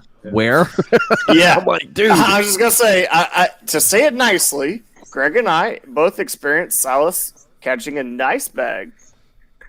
That dude's a hammer. Yeah, he can put it down. Yep. And he goes, I'm like, what Campbell, did you do? you're a hammer too, man. Like, Campbell is one of those 3 that I was talking about as a national champion for KBBT already. So, Jason's been in that grind, and that's the cool experience that you have, Jason. Your nerves have been tested. Absolutely. I remember when we talked about you going against your buddy, Gerald Brockelman, in that championship, you couldn't even talk. Yeah. And, you've already experienced that, so you can put that all behind you and just move forward here with Doc Acosta. But like you said, your nerves are there again. But what you got to do, man. Get out there on your good body of water that you got and go out there and see what it gives you. Right. You're exactly right. Well, for the record, Jason, man, I have competed against Silas in the Texas KBBT on Fairfield. Yes, sir. And he had a bad day, and I ended up squeaking by him for some ungodly reason. And sorry if I heard you right, Jason. It was that you absolutely clapped Silas Garrett. He's trash. Is that what you said? Oh no! I didn't know if I heard that right. Jason said Silas who? Sorry, Jason. Did you say that? I couldn't hear you right. Oh no! We'll take this clip and send it right to Silas. This is how Jason Campbell operates. everybody picks against him, and he loves that me versus the world mentality. And he's like, let me prove y'all wrong. Let's go. Yes. So Jason doesn't want us to pick him. That's absolutely right. So Campbell is always on that sleeper pick, man. And Clifton just said, my favorite moment ever was watching my boy Campbell win the championship. I'll never forget that night, man. Amen. After what you've gone through, man, I'll never forget that night. That was amazing. It was, again, I believe in higher power. That's the Lord Jesus Christ, and I believe that and everything is under His control. And man, there was something special. It was divine. It was a divine night. I really do. I believe that, man. And it's man. I'm so happy for you, Jason, man, dude. I mean, you look great. You've got you have a more outgoing personality, man. You look like you're breaking out of your shell a little bit. Man, you're having fun. You know what I mean? And you're catching fish, man. And yeah, just dude, I couldn't be any happier for you, man. You look great, man. Absolutely. You don't got to pull down that farmer's tan. You all right? Sorry, Jason. I ain't gonna blow smoke up that far up yet. If you want to come face me and Clifton in some live events, come on. Man. Be more than happy to. Oh my man, I love that. He said after he wins that 10K, he'll be there. Yes, sir. Once he wins 10K, he'll double down and basically pay for all y'all. So make sure that you're in the tournament. He'll make his own live event. Yeah, and that is the key that Greg and Todd just brought up. This is 10K. Yeah, 10K. 10K will change your family's that ain't no light and amp money. battery. 10K. I've already taken off of work for the Elite 8 house. So ooh, that's amazing. Well, you should. I'm not going there, there. and I'm not trying to toot my own horn or nothing, but I had to take off just in case. Yeah, not just in case. You go in there. No, I hear you. If not, it's a family vacation. You go Jason, in case. Jason, we're going to move on. We're trying to get this on over 2 hours, and I promised we would. And we're going to get you out of here, man. Listen, good luck this weekend, man. Right. See you Sunday, bro. Yep. Yeah, appreciate luck, it. Jason. Thank y'all. Take care, man. Take care. Later, Jason. Jason the Soup Campbell, man. You got to love the guy. Oh, my God. Tina hit me with, you can come challenge Jason anytime. Yeah. Tina, please. She's dropping bombs tonight. I know. It hurts, though, because, I love Jason. Hey, but let's talk about, can we give Doc Acosta a little love real quick? We gave Jason a lot of love right there. I mean, we have to. Yes. Doc Acosta and that little army that he's going to bring and that fan base that he's got down there, man, let's not overlook Doc. Absolutely incredible. Jason is that great story, right? But Doc Acosta, man, and everything that he can do and what he's done KBBT, man, this dude is not going to roll over. He's going to go down there and he's going to hammer. One of the most memorable events I think I've ever seen, I'm talking about TV and everything, is when Marcus was interviewing Doc Acosta and they brought in his fellow veteran Wombat pack and they brought the mom on. Wombats. They brought the mom on. Blake, I don't know if you saw this. I did not. You need to go see this. You need to go see this. It's TV. They brought the mom on of one of their brothers who died in combat, and they were there. And they brought the mom on of the gentleman who passed away, serving this country, and they talked and they interviewed the mom while Doc Acosta was making a huge run in the KBBT bracket, and it was one of the most spectacular interviews awesome. I've ever seen in my entire life. It was so powerful. Wow, it was incredible. Just fishing Texas, I love Doc. When I came into the kayak scene here, everyone was like, do you know about Doc? Do you know about Doc? And so just hearing that going up against Campbell, yeah, I'm excited, man. It's going to be an amazing matchup. It's going to be amazing. It sucks that one of them has to go home so early. It's what sucks about it. That's what sucks about all this bracket, though. Let's not talk about that just in the white bracket. Every bracket, there is a hammer going home. I mean... Yeah, no doubt. Man, all right. Well, anyway, Doc, we love you too, man. Just a tremendous guy. Yeah, sorry. Silas Garrett taking on Sean McQuinn from Florida. Look, man, Silas. We talked about Silas here. I'm trying to get them both on. They're not responding, but Silas Garrett made some comments. About the gauntlet that this bracket is, and basically, here's the deal. Silas, man, I've seen you do tougher. And what I'm looking through is, look, you got to face 8 guys to get to the lead 8 house. I mean, or 4 guys to get to the lead 8 house here. Because, well, actually, it's 1. No, it's 2. Is it 1, 2? Yeah, no, 3. I'm sorry, guys. I'm looking at this wrong. 3 gentlemen to make it to the lead 8 house. And yeah, I mean, in your part of the bracket there, it's just 1 of 8. Every one of 8 goes. Exactly. And so, yeah. But he's got a 1 in 8 chance in his area to go to the lead 8 house. But I mean, the guy is absolutely capable of taking this bracket. No doubt about it. The only thing that gives me a little bit of pause is, number 1, is Silas going to be fishing any live events between now and then? Number 2 is, how's Fairfield going to be on a consistent manner? We have seen Fairfield do very well and Fairfield not do very well. And I know he likes fish in that area, but does he have new waters? That's the only thing I can say. Okay. So that's the only thing that bothers me a little bit is about Silas, but great live event guy. I mean, just freaking hammer. But when it comes to KBBT events and 1v1, he's made it. I think as far as he's gone was the Final Four. And I think he wound up getting bounced out of the Final Four, which is admirable. Trust me, he did beat Conrad, but I don't know, man. This one's I've got question marks around this one. I really do. Do you? Okay. I really do. Yep. Nothing against Silas. It's just, I mean, Todd, go ahead. I don't know if the water is going to hold.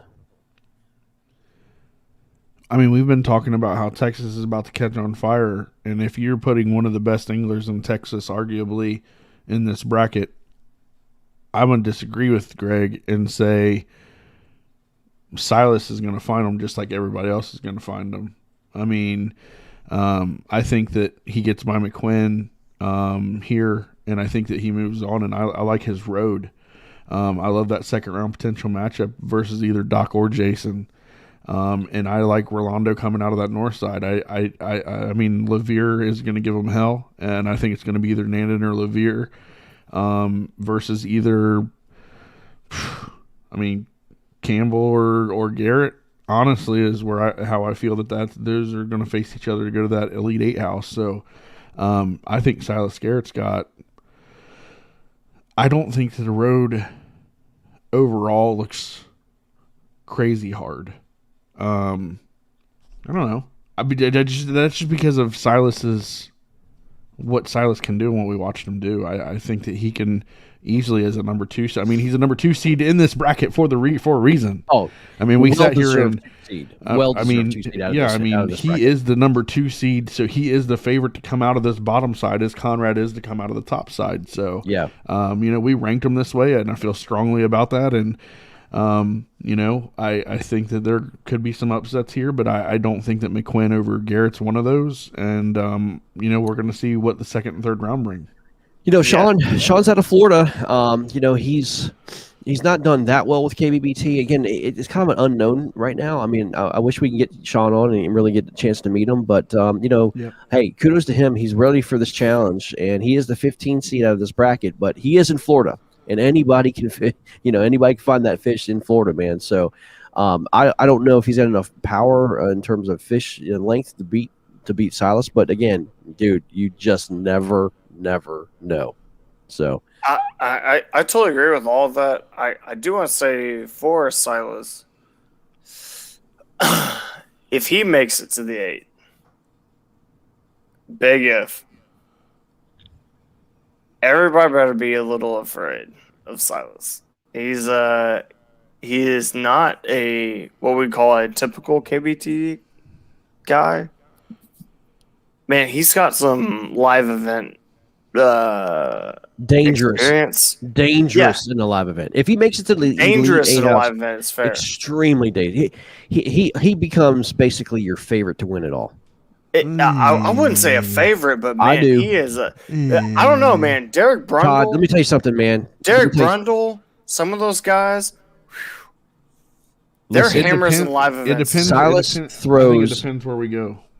Yep, well, it agreed. does. It does. But I'm gonna tell you something. Silas just goes for broke. Again, remember I told you, it's 5 big bites. That's how Silas fishes every single where he goes. That's every right. place. It's 5. That's right. He's not worried about throwing a crankbait on. You know, he's not. He's throwing freaking swim baits this big because he knows he can get 5 big bites. It doesn't matter. You know. That's right. Yeah. So dangerous, man. He's dangerous. You're one of 8 favorites at least when you're in the 8 house. But man, I mean, if you talk about guys that could make it through and then they become ultra dangerous in a live setting, I mean, everybody knows what I'm going to say here, but I mean, it's hard to beat a guy like Eric Siddiqui, or a guy like Derek Brundle or Matt Conant. I mean, those guys have proven themselves nationally. Silas Garrett has kind of more like South regionally done Okay, it. but I'll say this: But like Silas himself, you know, doesn't have like Jason was just talking about, doesn't have the opportunities that Eric and all these guys do to travel nationally. He's got a family, you know, with small kids down in Texas. But I'm telling you, you put this guy in, he can travel, man, and he can adapt.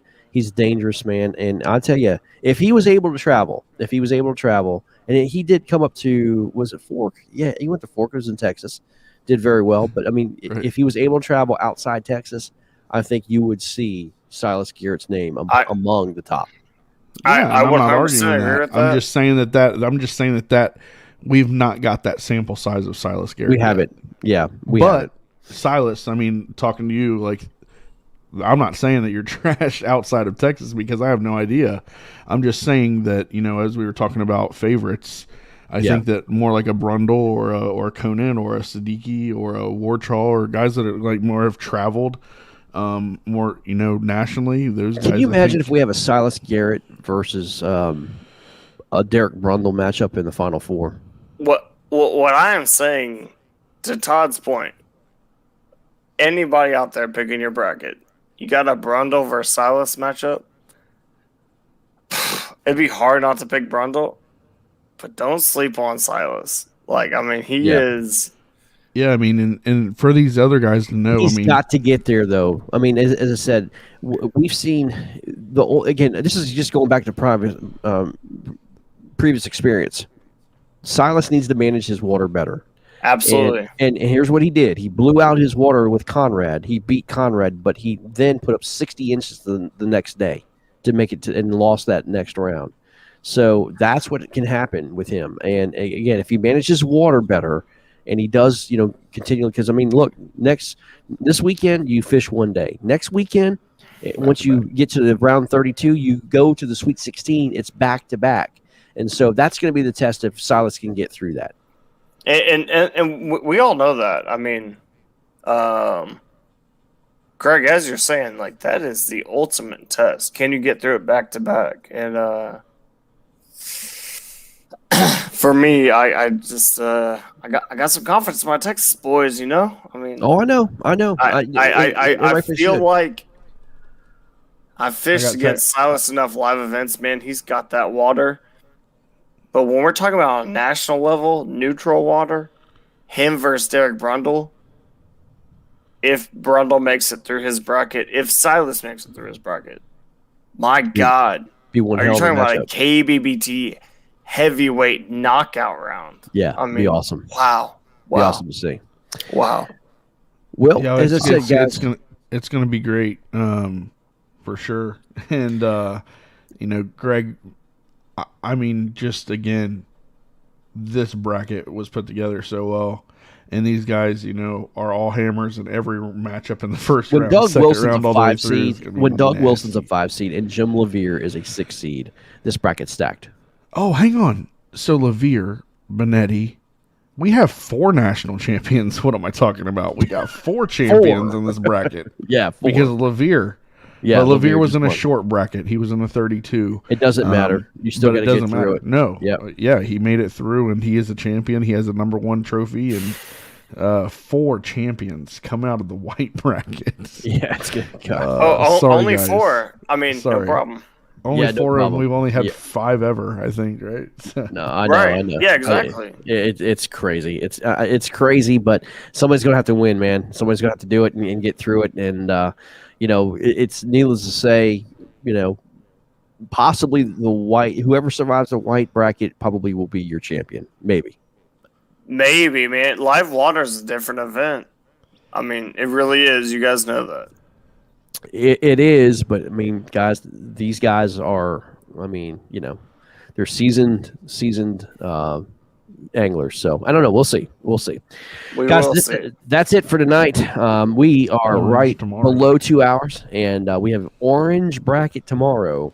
I'm hoping to get the KFL video out maybe tonight, if not first thing in the morning. But guys, have a wonderful night. Don't forget, support our sponsors. That's Motor Guide, Ray's Eyewear, Eford Outdoors, Kayak Angler Solutions, and Tourney Tag. Give them your love, man. And they've done an awesome job supporting us for the national championship.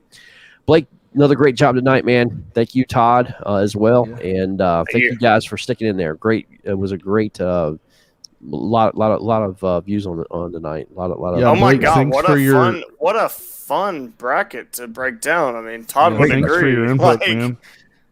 Yeah, great bracket. Todd would agree, man. That's just a banger of a bracket. Oh my God! This is what it's about, guys. I mean, this is KBBT. I mean, this is that's the epitome of the KBBT bracket right there. I mean, that just shows you the power of how many great anglers that fish with us. It's amazing. So a lot of fun. Well, guys, have a great night. We'll see you tomorrow. Take care. Bye-bye.